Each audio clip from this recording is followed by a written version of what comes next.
Очигледно до сега функционалноста на судскиот совет е наведено прашање во неколку наврати. Тоа е објаснувањето на министерот за правда зошто новата влада се решава на чекор за измени и дополнување на законот за судскиот совет.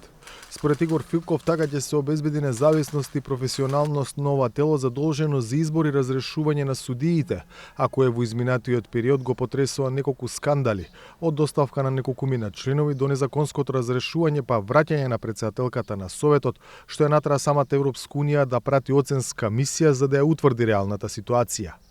Идејата сега е низ неколку јавни дебати како денешната да се слушнат мислењата на експертите на меѓународната заедница како да се подобри состојбата, наспроти првичната замисла на новата влада и на премиерот за целосно распуштање на Советот, нешто што најден отпор кај меѓународната заедница. Се надевам дека врз основа на сите предлози, сите ставови на почитуваните стручни лица, експерти и почитуваните чинители во правосудството ќе се изготви еден квалитетен текст еден квалитетен законски текст. Дел од експертите сметаат дека она што денеска било дискутирано е добра основа за понатаму. Малку се дискутираше за изборот на судиите, дали да има цензус или не.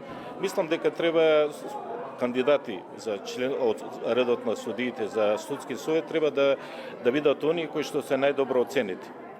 Тоа е едно ниво на квалитет. Тоа е во поглед на судиите и јас мислам дека цензусот кај што се бара 51% е преголем.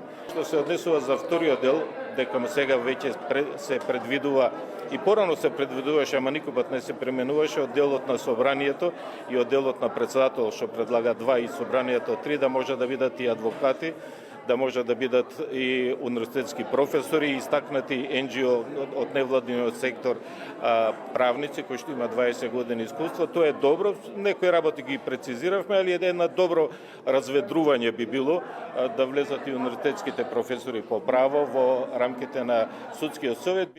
Во својот извештај за земјава објавен минатиот месец, Европската комисија препорачува зајакнување на судскиот совет преку ревизија на законската рамка за подобрување на независноста и транспарентноста во согласно со препораките на оценската мисија на Европската унија.